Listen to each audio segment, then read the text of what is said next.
Böbreklerimden şu anda bütün taşları döküyorum. İçin gidiyor mu bilmiyorum ama. Yok sorun yok ya. Alışkanız. Oo. Kaymalı kaymalı. 0-100 yapacağım. Spor moddayım. Şimdi.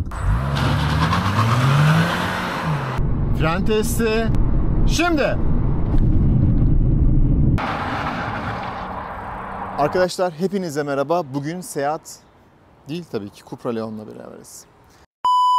Arkadaşlar hepinize merhaba. Bugün Cupra Leon'la birlikteyiz. Takipçimizin aracı kendisi sıfır olarak aldı. Rodaj aşamasını bitirdi ve sağ olsun getirdi bugün. Güzel bir test videosu olacak. Videoya başlamadan önce mutlaka kanala abone olmayı unutmayın ve beğenilerinizi ve hype'larınızı bekliyorum arkadaşlar. Şimdi hemen anahtar tasarımına geçelim. Anahtar tasarımına baktığımızda şık, güzel bir anahtarın olduğunu söyleyebilirim. Şimdi hemen özelliklerinden de bahsedelim. Tabii ki aracın yanına yaklaştığımızda kapılar otomatik olarak açılıyor ve uzaklaştığımızda kapanıyor. Bakalım camları açma özelliğimiz var mı? Uzun bastım, sunroofumuzu da açtı. Gayet güzel. Kapattım ve hepsini kapatacak. Olması gereken bir özellik. Diyeceksiniz ki abi bilmem kaç model araçta bile var. Ne yazık ki 2024 model tüm araçlarda olan bir özellik değil. Arkadaşlar bunu da bilelim. Hemen dış tasarımla başlayalım. Çok güzel çizgilerinin olduğunu söyleyeceğim arkadaşlar size. Ve keskin bakıyor, sinirli bakıyor. Böyle biraz daha farklı bir yüzü var bu aracın. Sportif hatlar vurgulanmış.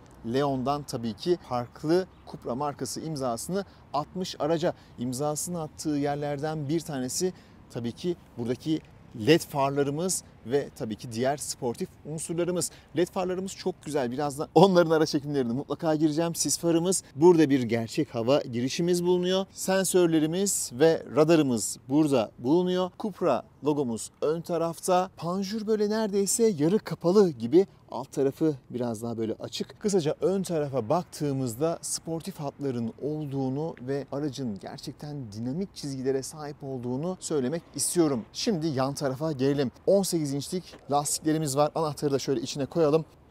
Kapı sesi de güzel bu arada. Bridgestone Turanza lastikler kullanılmış. T005 performansına bakacağız. Jant tasarımını da çok beğendiğimi söyleyeyim. Bu arada ölçüsü 225-40-18, yanakları oldukça ince, güzel bir sürüş elde edeceğimizi düşünüyorum. Şurada bir parça var arkadaşlar. Bakın hemen arkada da aynısı var. Bunun ne olduğunu hemen size sorayım. Şöyle göstereyim. Bakın biraz daha burada çıkıntı yapıyor bu parça. Evet, şundan bahsediyorum. Yorumlarda yazın ama ben cevabını da tabii ki vereceğim size. Avrupa Birliği yasaları gereği lastikler arkadaşlar aracın kendi gövdesinden dışarıda olamaz. O yüzden buraya bir ekleme parça yaparak bunu uzatıyorlar. Farklı araçlarda bunu görebilirsiniz.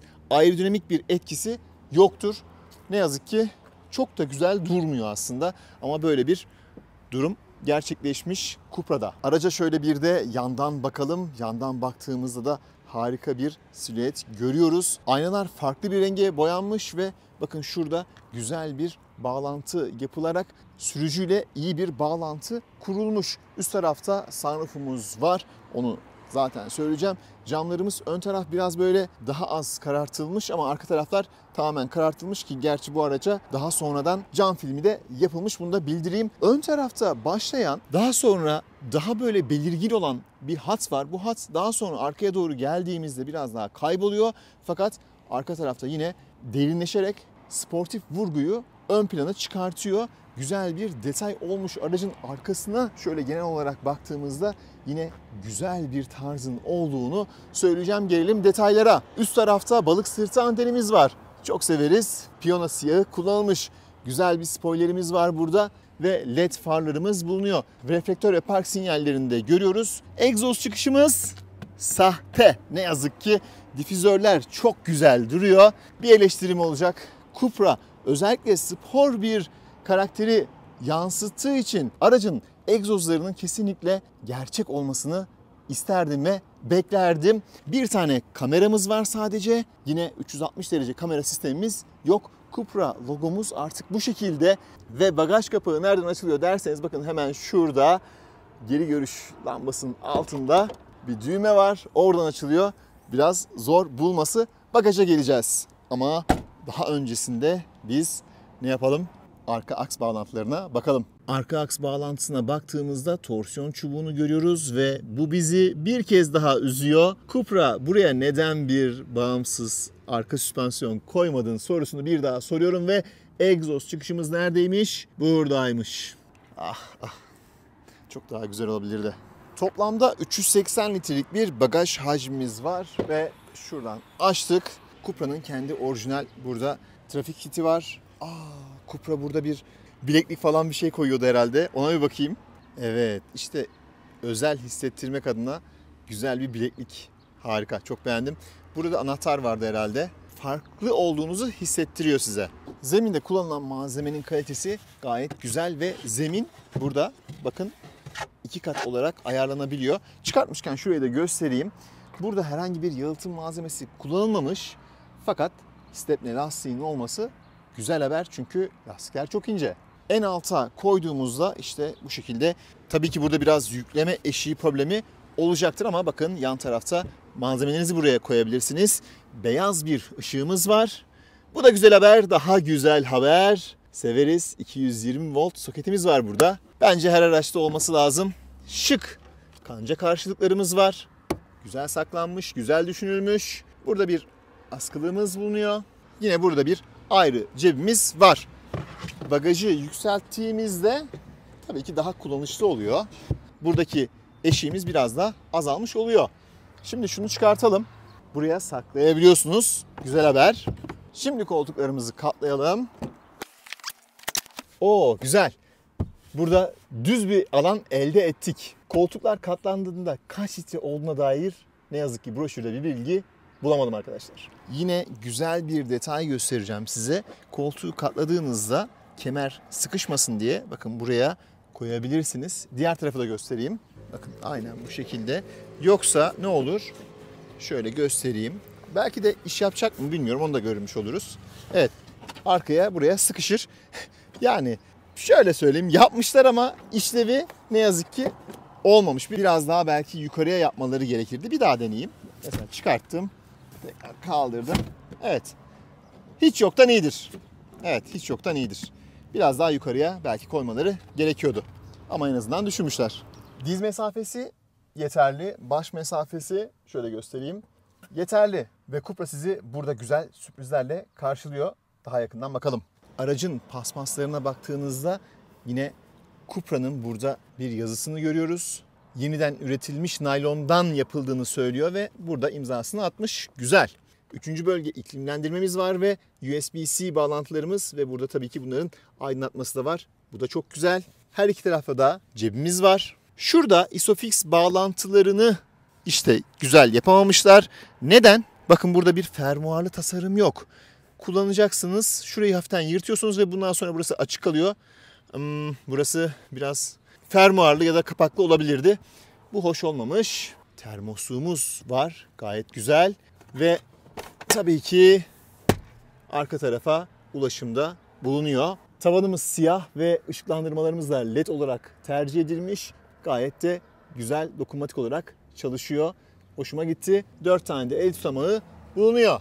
Arka taraftan sunroof'un görüntüsü ise bu şekilde gözüküyor. Koltuklar herhangi bir sıkıntı yapmıyor görüş anlamında size. Şaft tüneline değinecek olursak da tabii ki biraz fazla olduğunu kesinlikle söyleyebilirim. Gelelim malzeme kalitesine. Sert plastik. Burada güzel detaylar var. Buralar yumuşak. Gayet güzel. Dikişler de bakın bakır renginde. Kapı içleri yeterli boyutta bir saklama alanı sunuyor. Fakat herhangi bir kaplama yapılmamış burada. Kapı açma kolumuzun da tasarımını ben yine beğendim. Gayet güzel. Bakalım camımız tam olarak açılacak mı? Evet, tam olarak açılmadı. Biraz mesafe kaldı burada. Camların çerçeveleri bu arada bakın yine siyah renkte. Araca farklı bir hava kesinlikle katıyor. Ben kapı sesini çok beğendim. Hem önde hem de arka tarafta. Her zaman bundan bahsetmem ama bu araçta beğendim. Şimdi ön tarafa geçelim. Aracın içine girdiğimizde Cupra yazısı bizi karşılıyor ve yine tabii bakın burada Cupra amblemi olan ve geri dönüştürülmüş malzemelerden üretilmiş paspaslar sizi karşılıyor ama sizi karşılayan daha güzel bir şey var. Alüminyum pedal seti. Ambiyans aydınlatmalarımız bakın buradan başlıyor ve boylu boyunca uzanıyor. Onu daha sonra çekerim size ve farklı özellikleri de var. Üst tarafta malzeme kalitesi daha yumuşak. Yine aynı malzemeler kullanılmış. Malzeme cebi geniş fakat bakın burada yine kumaş kaplama olmasını isterdim. Koltuklara baktığımızda yan destekleri güzel. Yanları deri, içi kumaş bir malzemeyle kaplanmış. Baldır desteği anca yeterli düzeyde. Fakat şöyle aracın içine geçtiğimizde özellikle direksiyon tasarımına ben bayıldım. Şimdi Melih'in aracının poşetlerini şöyle alalım. Kendisine tekrar teşekkür ediyorum. O da şahit olmak istedi bu ana. Kendisi kıyamamış. Ben kıydım vallahi dostlar çekim için. Şöyle kendisine bir hayırlı olsun diyelim. Tekrar hayırlı olsun kardeşim. Kazasız belasız kullan inşallah. Şimdi aracı çalıştıralım. Bastık. Tabii ki frene basmamız lazım. Çalıştı. Ekran kalitesi gerçekten çok hoş. Ama şurada kullanılan malzemeler, bakın burada kullanılan desenler, şöyle yakın göstereyim size. Çok güzel. Engine start burada, yani motor çalıştırma start stop düğmemiz burada. Sanki Formula 1 araçlarında olduğu gibi. Burada bir Cupra logomuz var. Bastığımızda ne oluyor? Modlarımız, sürüş modlarımız değişiyor. Profiller burada. Bakın buradan performans, individual yani kişisel ve comfort olarak buradan modumuzu değiştirebiliyoruz. Tabii ki burada görüntüler de değişiyor. Onu da göstereyim size. View düğmesine bastığımızda farklı kadranlar gelecek. O harika. Şimdi hemen malzemelerden bahsedelim. Üst tarafta bir gözlük kabımız yok fakat gayet güzel. Şöyle bir fırça hareketiyle ya da işte üzerine basarak açıp kapatabiliyorsunuz. Işıklandırmaları gayet güzel. Tabii ki ışıklandırması var. Tabii ki burada da var. Malzeme kalitesine gelecek olursak. Evet, yumuşak plastik ve yine dikişlerin rengi çok güzel. Havalandırma çıkışının etrafındaki bu bakır çizgiler çok güzel. Torpido gözüne bakalım. Güzel açılıyor. Derinliği de güzel. Fakat herhangi bir kaplaması yok. Ama aydınlatması var. Soğutma özelliği de sanırım yok. Burada ayrı bir yer de var. Şöyle göstereyim. Güzel düşünülmüş. Buradaki malzemeler yine çok güzel. Tabii ki plastik fakat metal hissiyatı verilmiş, zaten kameraya da yansıyordur. Bu arada acil yardım tuşumuz var. Sunroofumuzu açalım, biraz sıcak oldu. Şöyle geriye doğru çektim. Üst tarafta bir filesi var. Burada yaklaşık olarak 2 karış kadar bir açıklık size sağlıyor. Sadece arkasını kaldırmak istiyorum mesela. O zaman şöyle arkasına sadece temas ediyorum. O zaman sadece arkası kalkıyor. Burada bir de güneşliği de var bu arada. Onu da göstereyim. Gözlüklüğümüz eksik. Kullanılan malzemeler gayet güzel. Telefonunuzu burada şarj edebiliyorsunuz ve sağa sola kaymaması için tutucular var. Anahtarınızı buraya koyabiliyorsunuz. Bu da güzel düşünülmüş. Vites seçicimiz bu şekilde. Park frenimiz. Kapıları buradan kilitleyip açabiliyoruz. Auto hold özelliğimiz tabii ki var ve vites seçicinin de yine güzel olduğunu söyleyeceğim size. Park konumuna buradan alıyoruz. ESP'yi buradan kapatıyoruz. Arkada bir kol dayamamız var. Bakın yine burada da bir anahtar sembolü var. Yani anahtarımızın pili biterse anahtarı buraya koyacağız ve aracı çalıştırmak için buraya basacağız. Kol dayamamız var. 12 volt soketimiz bulunuyor içeride. Yükseklik ayarı var mı? Var. O da güzel. Gelelim buradaki malzemelere. Yine buralarda daha yumuşak bir malzeme. Plastik değil en azından. Şöyle dizinizi değdiğiniz yerler yumuşak malzeme ile kaplanmış. Kendinden kararan bir dikiz aynamız da bulunuyor. Multimedyadan biraz bahsedelim. Alt taraftaki şuraların ışıklandırması yok. O yüzden sıcaklığı buradan ayarladığınızda bu arada güzel bir ses de veriyor. Düşürüp arttırabiliyorsunuz. Ya da böyle hızlı bir şekilde tarayabiliyorsunuz. Yani çok kullanışlı mı? Evet, çok kullanışlı değil ama dijital çağa geçtik artık.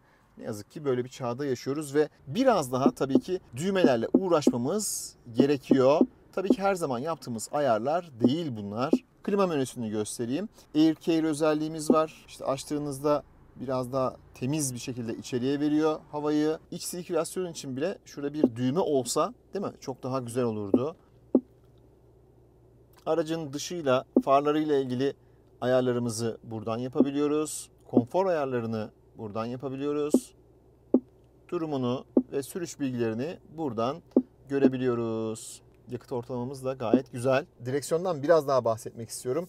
Eli çok güzel oturuyor. Altı kesik. Burada yine kullanılan malzemenin kalitesini çok beğendim ve daha güzeli pedal shiftlerimiz var ve vitesimizi buradan değiştirebiliyoruz bu kulakçıklar sayesinde ve bunlar biraz daha büyük tasarlanmış tabii ki standart Leon'dan veya VAG grubunun diğer araçlarından. Far grubuna da buradan komuta ediyoruz. Oto. Ön cam için rezistansı buraya koymuşlar. Yok demiştim. Haha güzel. Bunu bilmiyordum. Ama bu aklıma gelmez yani benim kullanırken, değil mi? İlginç olmuş bu. Şimdi hemen motora bakalım mı? Evet, kapağımızı açtık. Evet, burada da bizi üzecek galiba. İlk üzdüğü nokta ne oluyor? Çubukla karşılaşıyoruz. Olmaması gereken bir durum. Yani özel hissettiren bir araca yakışmadı. Şu an hiç özel hissetmedim kendimi. Bu çubuk beni demoralize etti. Evet, firmalar neden böyle yapıyor bilmiyorum ama bakın burada bir kapak yok. Üst tarafta bir yalıtım malzemesi yok. Daha ilginci, bu detayı her yerde bulamazsınız. Bakın buralar açık bırakılmış. Neresi burası? Hemen çamurluğun üst tarafı. Yine burası, bence buraların kesinlikle kapatılması gerekiyordu arkadaşlar. Zaten burada delikler vesaire var. Biz de böyle gelmiş diyelim. Açıkçası burada biraz eksikler var. Arka tarafta tabii ki yalıtım malzemeleri kullanılmış. Burada başka bir problem göremedim diyeceğim. Buradaki en büyük problem zaten şuradaki bu çubuk. Aracı çalıştıralım. Evet, TSI motor. Çok fazla sesi yok. Titreşimi yok en güzeli. Motor sesine bakalım. Fakat burada bir limitör var arkadaşlar. Çok fazla motor çeviremiyoruz. Mikrofonun biri bu arada Melih'te. Hemen kameradan da biraz bahsedeyim. Kameranın netliği güzel. Nereye gideceğinizi elbette gösteriyor. Fakat sadece bir tane kamera var. Yani yine özel hissedemedim ne yazık ki kendime. Daha özel hissetmek isterdim. En azından 360 derece kamera sistemi bence olmalıydı bu araçta. Evet, şimdi kapatalım ve ses yalıtımına bakalım. Bence gayet güzel. Aracın bir karşılama modu var arkadaşlar. Şimdi Melih geliyor. Bakın güzel bir renk şöleni yapıyor burada. Ben bu karşılamayı da çok beğendim. Şimdi arka farları da göstereyim size. Evet, arkada da yine kayar sinyallerimiz bulunuyor. Evet, frenler bu şekilde. Spoiler'in üzerinde bir ışık yok. Üçüncü ışık ortada duruyor. Böyle beyaz kullanılmış. Sis farımız da burada yandı. Bu bütünlüğü bozmamışlar. Çok hoşuma gitti açıkçası. Şimdi aracı döndürelim ve ön taraftaki ışıklandırmalara bakalım. Gündüz farlarımız bu şekilde. Size biraz böyle parlamalı gözüküyor. Uzunlar. Evet, sis farlarımız bu şekilde. Sinyaller de bu şekilde. Şimdi sürüşümüze geçelim. Melih'i de ikna ettim arkadaşlar. Abi ben videoda gözükmek istemiyorum demişti ama sağ olsun kendisi videomuza da eşlik edecek. Sadece arabasını almayalım. Senin de görüntünü de alalım Melih. Ekrana taşıyalım seni. Öncelikle tekrar hoş geldin diye. Biz az önce görüşmüştük. Evet. Ben de çok teşekkür ediyorum. Böyle güzel bir imkanı bana sağlamış olduğun için. Ne demek? Yoksa biliyorsun işte az önce seninle konuştuk. Doğuş grubundan bize daha henüz araba vermiyorlar. Bayilerden alıyoruz vesaire. Böyle sizin gibi değerli takipçilerimizden araç alıyoruz. Senin de tecrübelerin çok önemli bizler için. Niye? 2000 kilometreyi geçtin. Evet. Hatta ilk aldığımda mesajlaşmıştık seninle. Bir rodajını bitirdin. Ondan sonra bu tabii ki 2000 kilometrelik tecrübelerini de bize aktaracaksın. Güzel olacak. Evet. Şimdi hemen aracımızı çalıştıralım. Start stop düğmemiz burada. Çok güzel aslında. Formula 1 araçlarında olduğu gibi. Evet. Ekranımız güzel. Ben beğendim. Sen kullanışlılık kısmını biraz sonra bahsedersin. Bu arada geriye taktığımızda sağ ayna aşağı indi. Sol taraf indi mi onu göremedim. Şöyle bir daha bakayım. Sol taraf inmiyor. Sol taraf inmiyor. Şimdi vites seçicimiz gayet güzel. Burada ESP off tuşunun zaten burada hani manuel olarak butonla olması demek ki ben sportif bir karaktere sahibim ve al beni kullan diyor değil mi? Yani baksana şurada dijital işte düğmeler var işte sıcaklığı değiştirmek için vesaire ama manuel bir ESP tuşumuz var. Güzel haber bence. Geri görüş kamerasının netliğini ben hani beğendim. Daha iyi olabilirdi ama bence daha iyi olarak hani eklenmesi gereken 360 derece kamera sistemi olabilir düşünüyorum. Sen ne diyorsun? 2000'dir kilometreleri kullanıyorsun. Hani bir sıkıntı yaşadın mı? Sportif bir araç gözüyle baktığımız zaman çok aramıyorum Olmasa ama. da olur. Evet. Doğru söylüyorsun. Şimdi şurada ekranlarımız çok güzel. View tuşuna bastığımız zaman onları değiştirebiliyoruz. Yolculuk boyunca da değiştirir size farklı ekranları getiririz. Evet, şu benim çok hoşuma gitmişti mesela. Hem devri hem de hızı da buradan görmüş oluruz. Şu an vitesimiz sporda mı? S1 diyor. Ben D'ye aldım. Tamam, gayet güzel. Bir defa geri çektiğimizde S oluyor. Tekrar geriye çektiğimiz zaman D'ye, yani drive'a alıyoruz. Şimdi motordan biraz bahsedelim. Ben motoru anlattım, bir sürü şeyi gösterdim. Kapılarımız otomatik olarak kilitlendi. Ama beygir gücünü falan söylememiştim. Unuttum galiba. 1.5 litre VAK grubundan tanıdığımız 150 beygir ve 250 Nm torka sahip benzinli bir motorumuz var. Ben gayet yeterli buluyorum ve seviyorum. Ara gaz da verdik seninle hafiften. Tabii limitör vardı biraz, böyle 4000'leri falan çok çıkmadı. Ama gayet güzeldi. Ben beğendim yani. Bu arada hemen şunu da bahsedelim. Evet, araba biraz sert. Yani söylemiş olduğun gibi araba biraz sert. Kasisten geçerken hani tamam, böyle çok bir problem yok. Ama mesela yolun üzerindeki o, ya her şeyi hissediyorum abi. Bak, yamalar var. Mesela yamaları hissediyorsun. Ya da işte kamyonlardan dökülen o çimentolar var. Onları hissediyorsun. Biraz sert bir araç. Şimdi sürüş modumuz neymiş ona bir bakalım.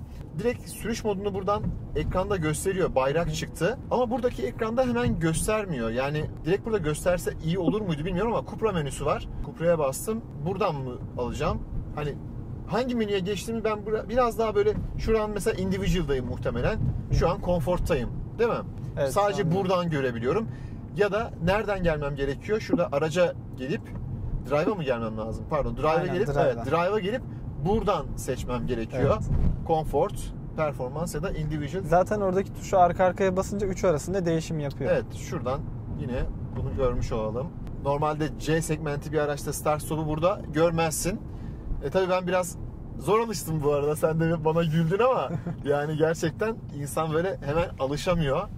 Ama sert bir araba. Hani şehir içi için ailelere böyle çok fazla hitap etmeyebilir. Daha fazla genç işe, onu söyleyelim. Şimdi diyecekler ki gençler derken, ben de şimdi 43 yaşında oldum. Bana da hitap ediyor arkadaşlar. Ben de seviyorum. Yani orada yapmayalım. Laf ebeliği yapmayalım. Laf cambazlığı yapmayalım hemen. Çok seviyorlar böyle hatalarımızı ya da kusurlarımızı hemen pat diye böyle yorumlarda yüzümüze vurmayı. Şimdi burada mesela neye dikkat ediyorum? Motor ve şanzıman uyumuna dikkat ediyorum. Zaten daha önce de Volkswagen araçlarını test etmiştim. Şimdi ayağımı tamamen bıraktığım şeyden, frenden gayet güzel bir şekilde motor freni yapıyor. Frene bastım. Şiddetini arttırdı. Devri güzel tutuyor. Yani üst viteste tutmaya devam ediyor. Tepkisi güzel. Fren dozajlamasına ne diyorsun?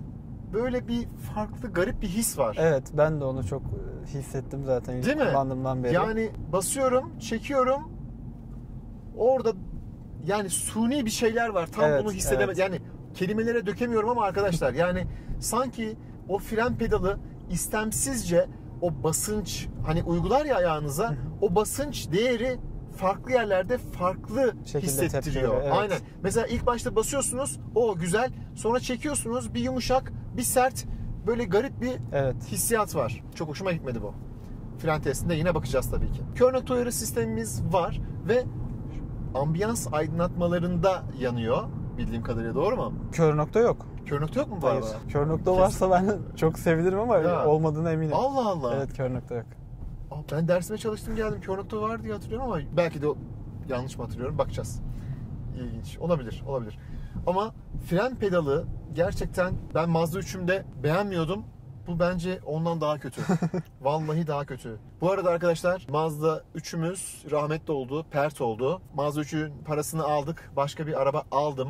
Ruhsuz, eşek gibi bir araba aldım arkadaşlar. Megane. Yani ben de yeni öğreniyorum. Kendime hiç yakıştıramadığım bir araba aldım ama bağlanmak istemediğim bir araba almak istedim. Kızım işe diyorum, okula gitsin gelsin diye aldım. Mazda 3 böylelikle bizim için bitmiş oldu. Bunda bilgisini vermiş olayım. Direksiyon hissiyatı. Şimdi ne diyeyim? Şu an için belki çok fazla böyle konuşmak doğru değil ama şehir içerisinde böyle yine bir sunilik var. Evet. Var. Güzel bir direksiyon değil. Gerçekten böyle çok suni şekilde sert. Suni bir şekilde sertlik yapıyor. Yapmaması gereken yerde yapıyor ve güzel bir hafiften böyle ESP'yi devreye sokarak yola girdik. Evet, Bridgestone Turanza'lar biraz erken mi geliyor sence? Çok hızlı mıydı? Sert bir lastik olduğu için belki biraz ısınmak gerekiyor. Evet. Isınmadı da değil mi? Isındıktan sonra Evet. güzel tutacağını düşünüyorum. Şimdi bakacağız onlara. Line assist, yani şeritte tutma özelliğimiz var. Devir saati gerçekten çok güzel. Motor performansı canlı. Şöyle bir bastım. Gayet güzel. Araç akıcı, gayet güzel gidiyor. Peki konfor haricinde bizim yani mesela bir ekonomi tuşumuz var mı? Normal Yani- modda gayet ekonomik çalışmaya Yani konforda gayret mı? gösteriyor. Konforda mı Normal yapıyor modda, mu? evet konfor modda. Konfor modunda. Bir eko olsun ister miydin, yoksa zaten eko gidiyor mu? Mesela Yani ben şu anda ekodan çıkartmak isterdim aslında sürekli, çünkü Sen motoru zaten kapatıyor böyle vesaire. seviyorsun. Güzel. Ben mesela şu an yelken modundayız. Ayağımı çektim. Şu an motor Bayağıdır. kapalı. Motor sadece şu anda Rölantide de değil, şu an Rölanti değil. kapalı. Evet, onu diyeceğim. Evet, motor kapalı şu anda. Evet. Devir sıfır arkadaşlar. Araba gidiyor. İşte mild hibrit sistem diye bahsediyoruz ya. Batarya, daha doğrusu akü ya da batarya ne derseniz, şu anda aracın gerektiği elektrik sistemini, fren sistemini, klima sistemini çalıştırıyor ve araba akıyor gidiyor. Bakın şu an ya bayağıdır ayağımı gazdan çektiğimden beri hiç ellemedim. Araba eskilerin tabiriyle peygamber vitesi derdik biz boşa almaya. Bu şekilde akıyor gidiyor şu anda. Kendi kendine gidiyor. Motor çalışmadığı için herhangi bir yakıt yakmıyor. Her zaman motoru kapatıyor mu?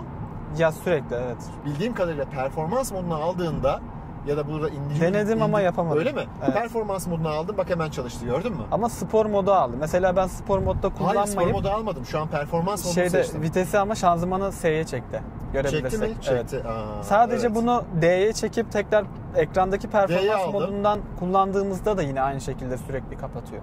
Bak, D'yi aldım şu anda ve performanstayım. Tekrar hızlandırıyorum aracı. Bıraktım.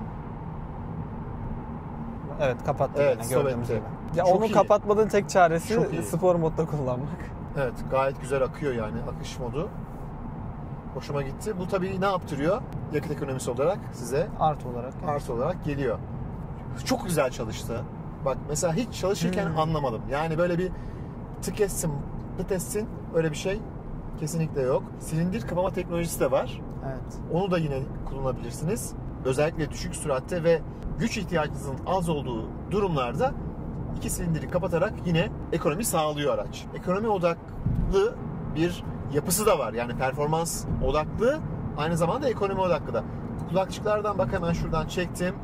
Motor freni yaptım. Tepkileri güzel. Çok hızlı. Güzel, çok hızlı.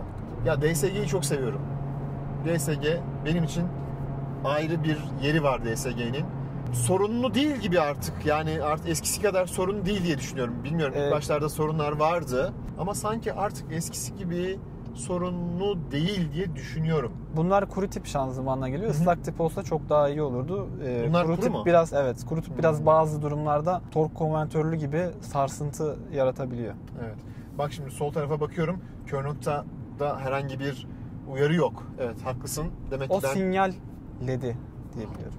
Aynen. Tamam, o sinyalledi. Onu onda Ben de sıkıntı öyle yok. görüp Ama sevinmiştim şurada aslında. ikaz geliyor. Şunlar kör nokta uyarı olarak çalışıyor. Buradaki ambiyans ışıkları. Fakat üst modelde herhalde geliyor. Donanımlardan da biraz istersen bahsedelim.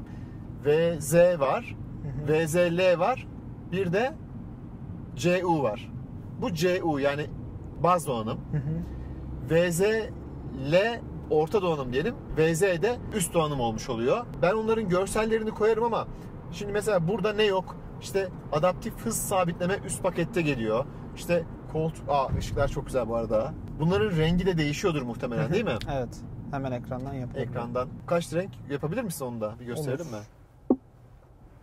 Hemen şuradan bu şekilde bu ekrandan değiştirebiliyoruz. Ha, şuradan. Ama farlarımız kapalı olduğu için şu anda Tabii. ledler yanmıyor. LED'ler yanmıyor. Farları açtığım zaman. Peki açayım mı? Olur.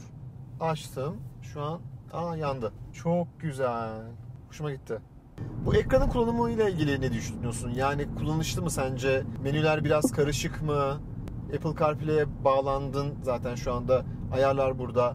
Sürüş profilleri burada, tamam, onu zaten az önce görmüştük. Park asistanı diyor. Hoşuma gitmeyen tek bir şey var. Mesela sportif kullanan arkadaşlar bilir. Çarpışma önleyici özelliklerini kapatıyoruz. Ama bunu yola çıkmadan önce kapatmamız gerekiyor. Sürüş esnasında bunu kapattırmıyor mesela. Smart Assistance'dan girdiğimiz zaman mesela şöyle kaydırdığımızda front assist. Şu an durduğumuz için diyor. evet. Bunlar aslında biraz hani güvenlik önlemi. Mesela benim Mazda 3'te şöyle bir şey vardı. Ekran dokunmatik değildi hareket halindeyken. Durduğunda dokunmatik çalışıyordu. Yani Evet. bunlar güvenlikle ilgili. Bence böyle olması daha güzel.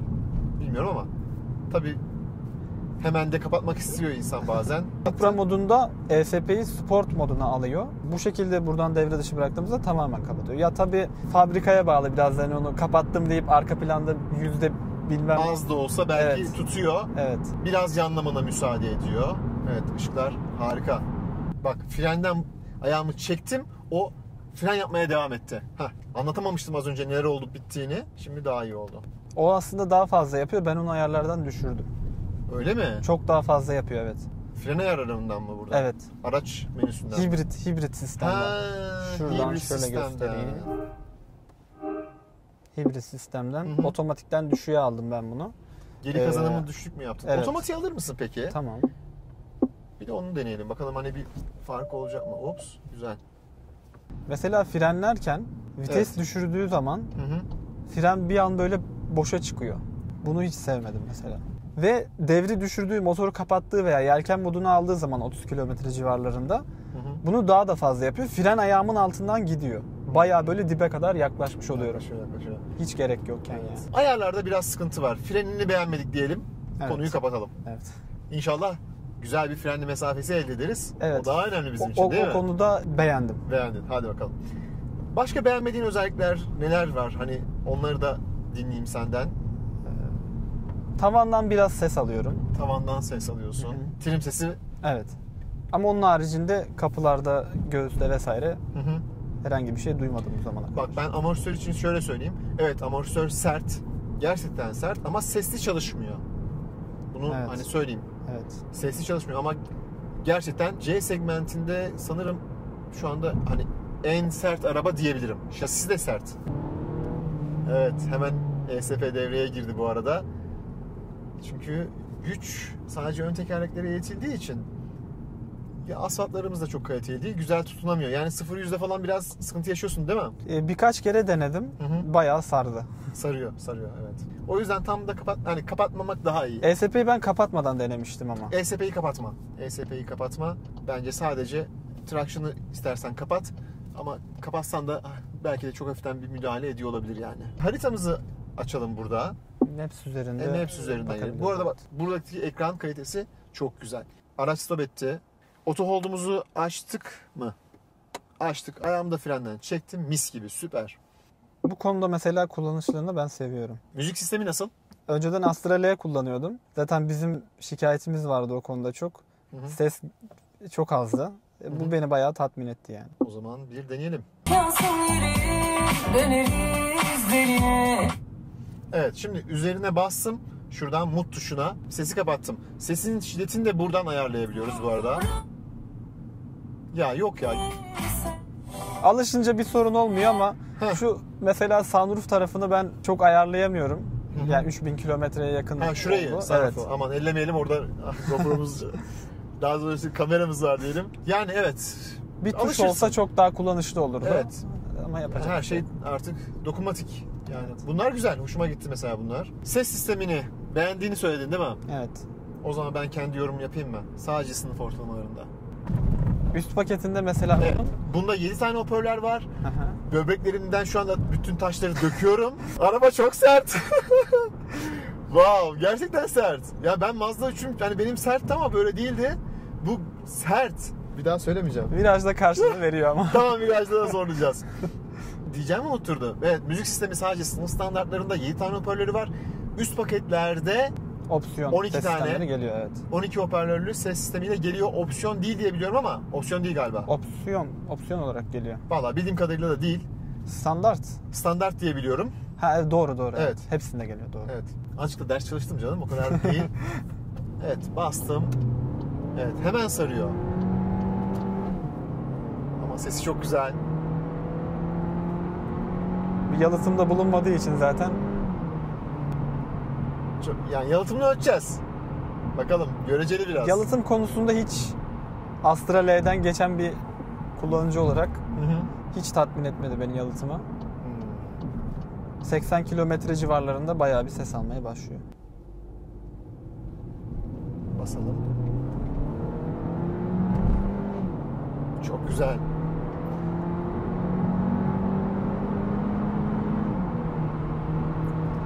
Vallahi güzel. Yani hızlanması özellikle 1'den 2'ye çok güzel vites attı, Evet. ve orada böyle bir güzel bir ses Vuruntu geldi sesi değil mi? geldi, evet. Çıt çıt etti böyle bir. İçin gidiyor mu bilmiyorum ama. Yok sorun yok ya. Alışkınız. Oo. Kaymalı kaymalı. Evet. Bak, arabanın potansiyeli var ama yolların potansiyeli yok. Evet. Evet, buradan yani hakikaten ya biraz daha zorlasam kayacağız değil Evet, mi? evet, Onu fark evet. ettin. Evet. Ama gideri var arabanın. Araba öyle bir yatma temayülü Bırakmıyor, yok. evet. Gayet güzel. Yanal kaymalarda ben onu tecrübe ettim. Kolay kolay bırakmıyor. Sadece biraz direksiyonu hızlı bir şekilde çevirip viraja girdiğiniz zaman o zaman biraz önden kayabiliyor. Kayabilir. Set diyelim. Onu da çok kullanışlı bulmadım ben. Her bastığımda 10'un artıyor. Cupra gidiyor bu arada. Evet. Şuna bastığımızda ne yapıyor? Line assist ve hepsini açık şu anda zaten bunlar. Şimdi onu da deneyelim. Öndekine 90'da göre gidiyoruz. mesafesini ayarlamıyor. Şimdi adaptif hız sabitleme olmadığı için öndeki mesafeyi ayarlamayacak. Ama bakalım şeritte nasıl tutacak bizi. Bıraktım direksiyonu. Evet, sol tarafa yanaştı. İçeriye alacak mı? Almıyor. İşte Bu şerit yani takip değil mi şu an şerit- çalışan? şu an şerit takip sistemi çalışıyor fakat şerit ortalama sistemi yok. Evet. Aslında bu vardı. Astra direkt kendisi bayağı Evet. gidiyordu yani. Bak, toparladı. Aha. Attı içine. Devam ediyor. Ama mesela şeridin sağındayım şu anda. Bakalım ne yapacak. Bakalım. Tehlikeli bir durum olmadığı sürece ellemeyeceğim, bakalım. İyi de gidiyor ama ha. Ya 1 kilometreye yakındır gidiyoruz. Bakalım ne yapacak. Evet, uyarı verdi. Lütfen aracı şeridin ortasında sürün diyor. Yapabiliyorsan sen yap kardeşim. Uyarılar arttı. Sağımda solunda araç yok. Emniyetli tutuyor. Direksiyon kontrolünü üstlenin diyor. Üstlenmeyeceğim.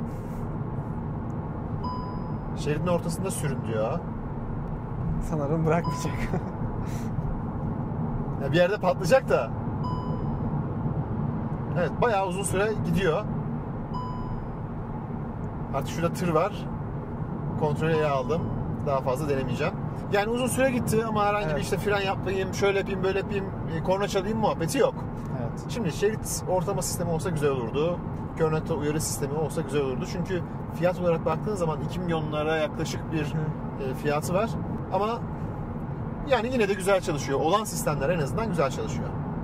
Mesela ben şunu merak ettim. Hibrit sistem için rejen yaparken öndeki radarı kullanıyor. Aynı şekilde çarpışma önleme için de radarı kullanıyor. Şöyle, radar var zaten ama o özelliği koymamışlar. Evet. Yani Mesela yani sadece yazılımsal bir şey. Evet. Mesela ben burada çünkü Tesla çok hoşuma gidiyor. İnşallah ileride almayı düşündüğüm araçlardan biri. Tek bir donanım var, bütün her şey var. Neden yani? Bazı araçlarda işte farklı bir direksiyon, ötekinde farklı bir direksiyon. Üretim maliyetini de arttırıyor bu aslına bakarsan. Evet. Gereksiz buluyorum ben. Bilmiyorum ama bence gereksiz yani. Şimdi ölçümlerimizi yapalım. 90 1700 devir 55 desibel, 100 1800 devir 57 desibel, 110 2000 devir 59 desibel, 120 2250 devir 60 desibel. Bence hani çok sesli değil.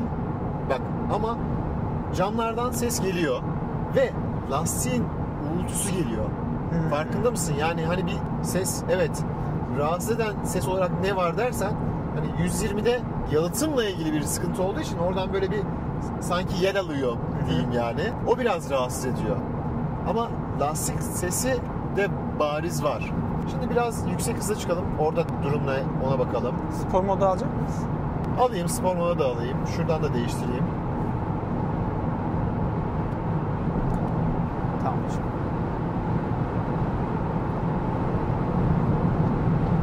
Evet, 160, 170, rüzgar sesi var ama yani açıkçası bence normal ya. Yani öyle yani 180'de evet bak şu anda var mı var. Yani Astra'da Ama şu normal. sesin yarısını alıyordum diyebilirim.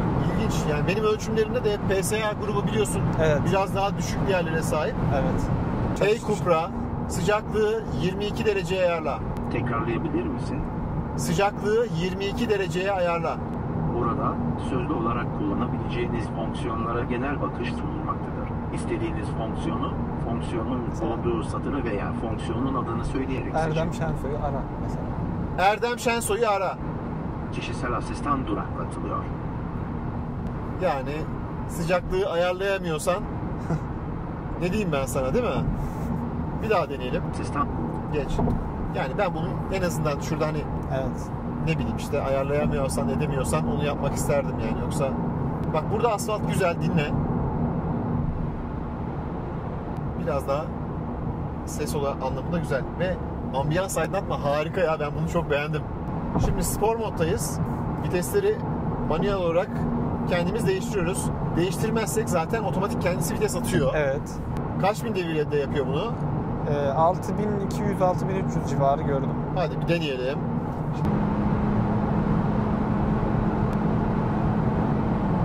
7000'e Altı. Evet yani bayağı güzel. Bu arada sağ tarafta turboyu da gösteriyor. Evet. Klimamız da açık bu arada. Evet, klima da açık. 0-100'de kapatalım onu. Sağ taraftaki göstergeden de turbonun ne kadar dolduğunu da görebiliyorsunuz. Şu sol tarafta G var. G. O da ne onu bilmiyorum bak. G kuvveti. G kuvveti mi? Ha, G kuvveti güzel. O zaman fren yaptığında da çalışır. Doğru mu? Evet. Bakalım görelim. Evet, negatif G. Oo güzel. Ekranlar hoşuma gitti. Frenler nasıl? Bak yani şöyle güzel gibi. Evet. İlk hissiyatı gayet güzel. Güzel virajlar var. Buraların asfalt kalitesi Daha iyi. 100, 106, 110. Hani sormuştun ya. 118. orada da o civar bir şey oldu Evet. yani. Evet. Bak. Nasıl? Vuruyor değil mi? Bak şöyle söyleyeyim, ben her testte buradan geçiyorum. İlk defa ayaklarımda bu kadar böyle hissettim yani burayı. Test ölçüm cihazımızı da açalım. G-Pace'i kullanmaya başladım. Yerli bir firma. Senin gibi genç arkadaşlar diyeyim. Mühendis arkadaşlarımız profesyonel bir ölçüm cihazı yapmışlar. Bana da gönderdiler. Hem testini yapıyorum hem de şu an kullanıyorum. Daha önce şu Racebox'ı Amerika'dan getirtmiştim ve yani gelmesi bayağı uzun sürmüştü. Şu an Türkiye'de böyle bir cihazın satılması, Türkiye'de özellikle bizim mühendislerimizin üretmesi çok güzel. Bana bir indirim kodu da tanıdılar. Onu da altyazı olarak girelim. Almak isteyenler olursa %10 indirimle alabilirler diyelim. 0-100 yapacağım. Spor moddayım. Şimdi.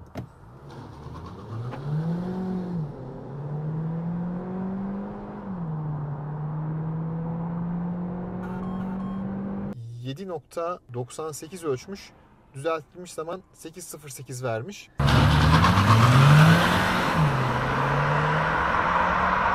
Fren testi. Şimdi. Çok güzel durdu dörtlerini.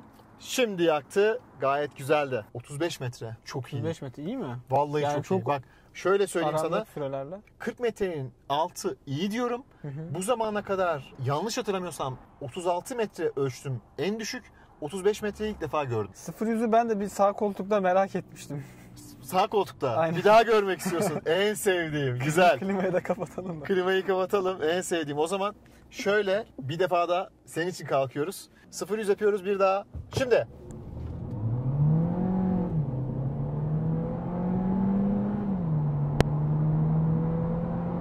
Freni de görmek ister misin? Ha? Ben nasıl tedirgin oldun ya? Ya şöyle 2 defa yaptık arkadaşlar fren testini. Birinde ön tarafa bir araba gelmişti. Sonuçta kapalı bir alanda çekmiyoruz. Keşke öyle bir imkanımız olsa. 2 defa yaptık. 3.'yü yapmak istemedim. 3000'de arabası. Mis gibi. Hiç zorlamayalım. Evet, Euro NCAP'ten 5 yıldız almışız. Bu arada Cupra nereden geliyor? Kapat. Hep kopya çektiğimiz belli olmasın. Tut elinde, tamam, sıkıntı yok. Cupra nereden geliyor? Cup Racing'ten geliyormuş abi. Bu arada emblemi falan çok güzel. Çok beğendim. Bakır hep kullanılıyor ya. Copper demek İngilizce'de bakır. Acaba dedim oradan falan mı böyle? Yok, onunla hiç alakası yokmuş. İlk 1900, unuttum, bakar mıyız notlara? 1996'da Ibiza GTI'de kullanılmış bu Cupra terimi. Bu bilgiyi de vermiş olalım. Tekrar ilk sayfaya gelelim, bir notlarımıza. Söylemediğimiz bir şey var mı? Çok özür dilerim. Aracın ağırlığı 1401 kilogram. 0-100 hızlanması 8.7 saniye. Biz daha düşük ölçtük. Gayet iyiydi. Ön cam akustik yalıtımı var diyor katalogta. Ama artık ölçümlerimizi yaptık. Yani çok kötü bir değer değil. Yani ben mesela Japonlardan daha iyi kesinlikle. Onu söyleyeyim yani. Evet, biraz ses var mı? Var ama öyle abartılacak bir ses olayı bence kesinlikle yok. Evet. Motor uyumu çok güzel, şanzıman uyumu çok güzel. Elimin altında ben her şeyi çok güzel hissettim. Bence dolu dolu güzel bir araba. Dolu dolu da bazı eksiklikler var elbette. Adaptif hız sabitleme gibi, işte şerit ortalama sisteminin olmaması gibi. Fakat sürüş anlamında zaten sportif sürüş karakteri sergilediğin için belki de onu hiç aramayacaksın. Evet. Abi hani şöyle özetleyeyim. Şurada bile zıpladık yani. Yani şurada bile değil mi bak? Yani evet. Bu arada Riva'ya varmak üzereyiz. Araç sert arkadaşlar. Araç rigid bir araç, sert bir araç. Amortisörleri sessiz çalışıyor ama sert. Evet, ufak tefek trim sesleri arka taraftan özellikle geliyor dedim. Ben onun haricinde almadım. Kameralar var. Kameralardan yapıyor bu arada. Hani bazı trim sesleri evet. Mesela şuradan geliyor. Sert bir araç almak istiyorsanız, bu bana uyar diyorsanız alabilecekleri en... Evet. Yani bu arada start stop'a giderken basarsak ne olur diye bir bastım. Uyarı geliyor. Arabayı stop etmiyor. Ben korkuyordum ondan. Sen korkuyorsun da ben yanlışlıkla benim gibi bilmeden basanlar vardır diye. Bu arada şunu da yapacağız. El freni çekersek ne olur? Acil fren. Yani şöyle övünmek gibi olmasın diyeyim. İlk herhalde Türkiye'de bunu ben test ettim. Evet, ben de şaşırmıştım. Başka hiç kimse bunu test etmedi. Acaba acil durum desteği var mı yoksa sadece arkalar mı tutuyor? Şöyle düşük hızla bir deneyelim. Bak tekrar basıyorum. Şurada nasıl duracağız bak. Gördün mü? Sadece arka tekerlekleri değil, dikkat ettiysen normal frene basar gibi çok güzel bir fren yaptı. Yüksek hızlarda denemeye gerek yok. Defalarca denedim ben bunu arkadaşlar. Emniyetli bir şekilde duruyor aracı. Yakıt tüketimi İstanbul'da şehir içi. Çoğu zaman iş çıkış trafiklerine vesaire hiç denk gelmiyorum. Ama arada bir trafiğe giriyorum. Yani karma şekilde 7 litrenin üstüne çıkamadım. Çok iyi. Aynı şekilde PSA'nın 1.2'lik motorunda da aynı kullanımla, aynı kullanıcıda, aynı güzergahlarda, rotalarda 8'in altında pek düşemiyordum. Yani hemen hemen arada 1 litrelik bir fark var. 2 silindir modunu kullanması, ondan sonra yelken modunu kullanması gayet hani performans olarak, yakıt performansı olarak bunlar çok iyi dönüşler sağlamış. Güç istediğin zaman da yeterli gücü veriyor. Fazlasını isteyenler ne yapacak? Bunun 2000 motoru var. Evet. Değil mi? 2000 motoruna gidecek. O zaman keyifle tabii ki gazlayacak ama devlet de ne yapacak? Vergisini alacak. O yüzden işte 1.5 litre mantıklı, güzel bir spor araç olmuş olacak. Şöyle geçelim, bir Karadeniz manzarasında biraz boğazımız kurudu değil mi?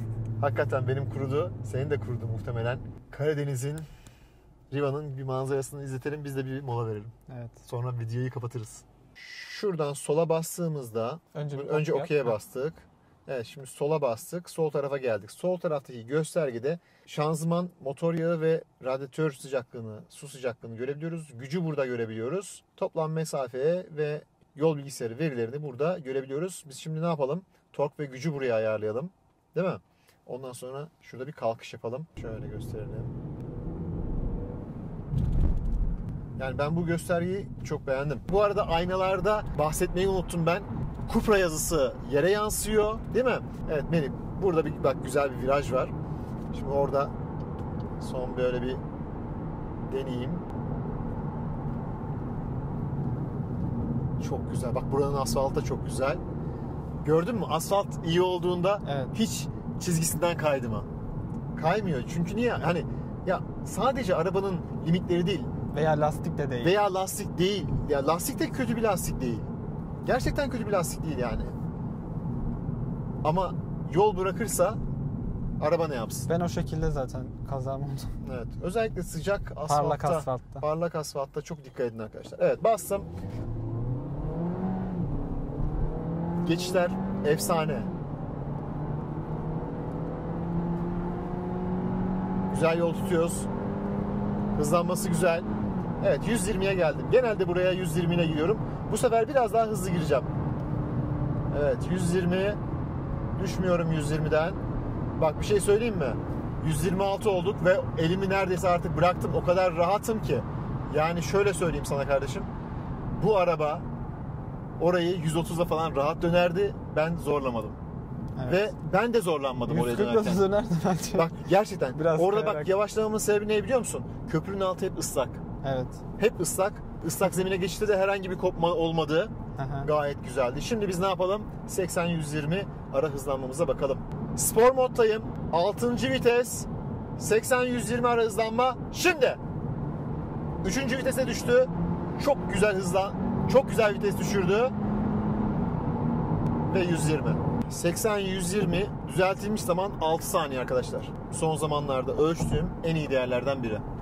Çok iyi ara hızlanma. En büyük eleştirimiz aracın sert olması. Ama bu bazıları için iyi olacak. Niye? Bazıları sert seviyor değil mi? Evet. Yani sert olması da iyi bir şey. Sert arayanlar için. Her zaman bulamazsın böyle sert aracı. Senin eklemek istediğin başka bir şey var mı? Herhangi bir şey yok sanırım. Zaten çoğu şeyi konuştuk. Konuştuk, test ettik. Ben G-Pace ekibine de çok teşekkür ediyorum. Sana da çok teşekkür ediyorum. Ben de teşekkür ederim. Bu arada arkadaşlar Melih şöyle göstereyim kameraya. Bana bu bilekliğini hediye etti. Evet. Bayiden gelen. gelmiş. Valla bu bende ömür boyu kalacak. İnşallah. Seni hatırlayacağım. Ben Çok kullanmam sağ ol. abi dedi. Ben zaten kullanıyorum. Bu da ikincisi oldu. Çok teşekkür ediyorum. Çok sağ ol. Rica ederim. Böyle bir anı oldu. Test aracımız bir takipçimizindi. Lütfen arkadaşlar sizler de kanala abone olmayı unutmayın. Aracınızı test etmemizi istiyorsanız gelin birlikte test edelim. Daha öncesinden Instagram hesabından bana ulaşabilirsiniz. Oradan daha hızlı bir şekilde iletişime geçebiliriz. Araçla ilgili sorularınız varsa mutlaka yoruma bırakın. Egzoz sesi gayet güzeldi. Evet. Dışarıdan biraz. Dışarıdan sen kulakla. evet sen dışarıdaydın 0-100 yaparken nasıldı? Yani biraz homurtu var gibiydi. Homurtu var Evet, gibiydi. son tarafta. Evet. Ben aracı beğendim. Sana da kazasız, belasız güzel sürüşler İnşallah diliyorum. hepimize. İnşallah. Evet, lütfen trafiğe dikkate alın diye Evet. uyarı geldi şu Uyarı an. geldi. Çünkü oraya bakmıyorum. Demek ki dikkat algılama uyarısı da var. Ne yaktık? Son ondan bahsedeyim. Başlangıçtan itibaren 7 litre. Evet. Çok güzel. Yani bu bugünden itibaren mi? Evet. Umarım anlatmadığım bir şey kalmamıştır. Sorularınız varsa mutlaka yoruma bırakın. Videoyu beğenmeyi ve kanala abone olmayı unutmayın. Hoşça kalın, sağlıcakla kalın.